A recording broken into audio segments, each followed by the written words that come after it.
Marc Bert a rencontré Monseigneur Gaëtan Proux, évêque émérite, pour parler de la nomination du révérend Monseigneur Claude Lamoureux comme évêque de Gaspé, ainsi que de la campagne de capitation 2023 sous le thème « Pour mieux marcher ensemble ». Alors bonjour Monseigneur Proux, comment allez-vous? Je vais bien. Alors bon, déjà, je vous appelle Monseigneur. Est-ce qu'on doit toujours vous appeler Monseigneur maintenant ou jusqu'à la fin de mes jours? Ah, c'est comme les présidents, d'accord. Vous gardez Oui. le titre, d'accord. Ben, on reste évêque, hein? Ben oui, c'est vrai. On n'est pas évêque du diocèse, mais on est évêque émérite, comme on dit. Alors justement, on parle de ça parce que pour ceux qui peut-être ne l'ont pas vu passer, mais depuis le 23 février dernier, donc on a vu dans les médias et donc une lettre qui nous avait été adressée par l'abbé Pierre Hédaillé, comme Oui. quoi il y avait un changement d'évêque à Gaspé, dans le diocèse de Gaspé. Est-ce que vous pouvez nous expliquer un peu ce mouvement? Est-ce que vous prenez votre retraite? Qu'est-ce qui se passe exactement? Bon, on va partir de la Genèse, hein, un peu. Dans le sens que à 75 ans, tous les évêques, chaque évêque doit donner sa renonciation au pape. C'est la règle dans l'Église. Évidemment, j'ai dépassé de quelques mois parce que ça prend du temps de faire une enquête pour trouver un successeur. Mais elle a été acceptée, ma renonciation, le 23 février dernier. Et mon successeur a été nommé le même jour. Hein, Monseigneur Claude Lamoureux, qui est originaire du diocèse de Saint-Hyacinthe. Donc, voilà. Alors, j'ai été nommé en intervalle jusqu'à son ordination qui aura lieu le 3 mai. J'ai été nommé administrateur apostolique. Donc, je dois diriger le diocèse jusqu'à son ordination le 3 mai prochain. Et moi, je partirai du diocèse. Je vais m'en aller vivre ma retraite ailleurs. Je m'en vais à Québec. J'ai déjà un bon lieu pour vivre et donc... D'accord. Je vais continuer ma retraite à Québec puisque je viens en grande partie de 40 ans de ma vie que j'ai passé là. Hein, fait que D'accord. Je suis chez moi dans le diocèse de Québec aussi. Alors donc ce que je comprends, c'est qu'à 75 ans, c'est le chemin normal de passer par là. Mais est-ce que ça peut être refusé par le pape lui-même en disant non, continuez? Il peut demander de prolonger, mais pas beaucoup. Il peut dire, acceptez-vous de rester une autre année en attendant qu'on trouve. De toute façon, c'est un peu ça qu'ils font. Ils nous disent pas que ça, mais voyez-vous, ça fait 7, 8, 9 mois presque que j'attends pour... donc, je me dis, ça revient à peu près au même. Ils nous prolongent en étant très gentils.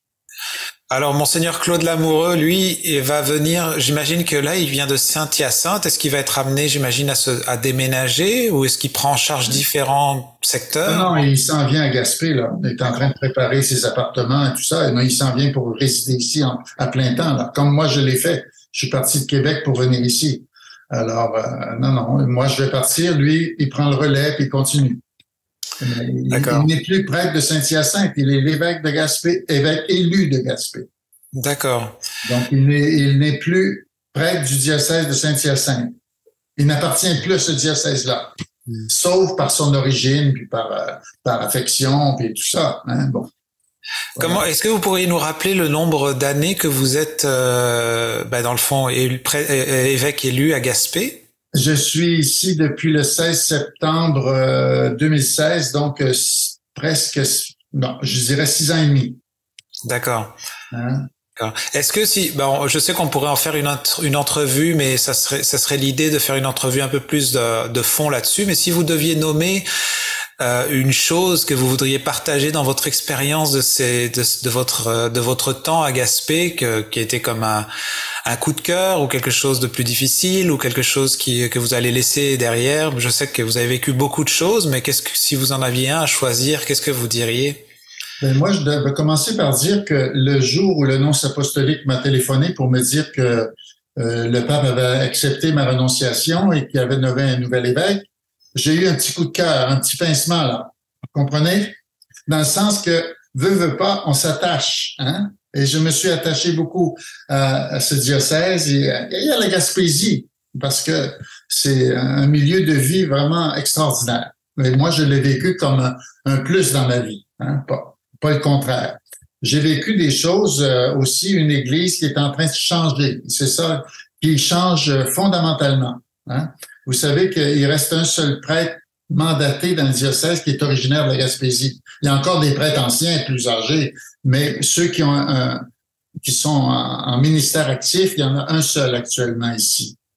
Donc, tous les autres prêtres viennent de l'Afrique, de la Colombie ou même d'Haïti. Alors voilà, ce qui fait que c'est une église complètement en train de changer au niveau de son personnel, au niveau de l'animation pastorale. Et donc, pour moi, j'ai vécu quelque chose de très positif là-dedans aussi. Je dis, tout le Québec est un peu en ébullition à ce niveau-là.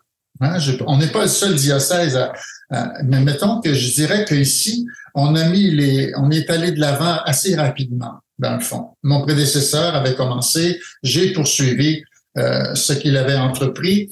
Et donc, c'est ça, c'est positif. Puis, c'est sûr que c'est un gros changement pour les gens aussi, pas juste pour les gens qui viennent dans nos églises, mais aussi, je dois vous signaler que l'immigration est en croissance ici. Hein? Il y a d'autres nationalités qui s'installent en Gaspésie. On m'a dit la semaine dernière, il y aurait ici, à cause des éoliennes ou de l'usine d'éoliennes, il y a près de 300 Philippins qui sont ici. Hein? Ils viennent à la messe à la cathédrale, beaucoup le dimanche. Hein? Ils sont anglophones, évidemment. Ils sont en apprentissage, j'espère, du français aussi. Mais nous, c'est une préoccupation au plan pastoral de pouvoir les accueillir, même en anglais. Alors, on est en train de réfléchir comment on va activer ça, comment on va mettre ça en route, là. C'est pour dire que, puis il y a pas seulement des Philippins, il y a aussi des gens de d'autres pays d'Afrique ou même d'ailleurs. Et je les vois parce qu'à la cathédrale, le dimanche, les visages, on reconnaît que ils sont pas de chez nous tout à fait au départ. Hein? C'est vrai. Il y a beaucoup d'immigration. Et peut-être que c'est une manière aussi. Un évêque m'a dit la semaine dernière, si à Montréal, par exemple, si on n'avait pas l'immigration, il y a des églises qui sont pleines le dimanche à Montréal, composées d'Haïtiens, d'immigrants de d'autres pays, et qui font revivre l'Église d'une manière différente aussi. Alors, tout n'est pas perdu, tout est en train de renaître, mais de manière différente. C'est ça, c'est une joie en même temps. Hein? C'est vrai, une renaissance. Est-ce que c'est un coup de cœur? Je dirais que oui. D'accord. Ben, merci pour ce partage. Et peut-être pour terminer sur ce sujet, je me demandais qu'est-ce que fait un évêque à sa retraite. Là, vous allez partir à Québec, mais est-ce que dans votre quotidien, vous allez faire quoi? Ben, je vais prendre un peu de temps pour faire des choses que j'avais pas le temps de faire avant ici. Hein? Par exemple, moi, je fais du jardinage, je fais de la sculpture, de la peinture, de la couture. Je fais toutes sortes de choses. Hein? Et je faisais avant d'être évêque. Alors, puis même quand je vais à Québec, j'en fais un peu quand j'y vais aussi. Alors, c'est pour vous dire que je suis pas démuni, là. J'ai beaucoup de possibilités que je peux explorer. Et puis en même temps aussi, au diocèse de Québec, on m'a déjà demandé pour présider des célébrations à partir du mois de juin. Donc, c'est pour vous dire qu'ils vont m'engager aussi, là. Mais plus légèrement, disons. L'affaire, c'est que n'ayant plus la tâche ou la charge, ça change toute la dynamique de vie aussi. La charge, parfois, elle peut être lourde. Vous savez, n'importe où, c'est vrai. Alors, là, je vais être libéré de la charge en tant que celui qui doit gouverner, si on peut employer ce mot-là, pour être plus libre dans mes mouvements, dans mes manières d'accepter ou de refuser des choses, etc. Alors, c'est positif. J'ai pas peur de la retraite. Je vais être occupé à plein temps. D'accord. Et peut-être pour terminer sur notre entrevue, je voulais quand même qu'on survole le sujet de la capitation de la dîme cette année.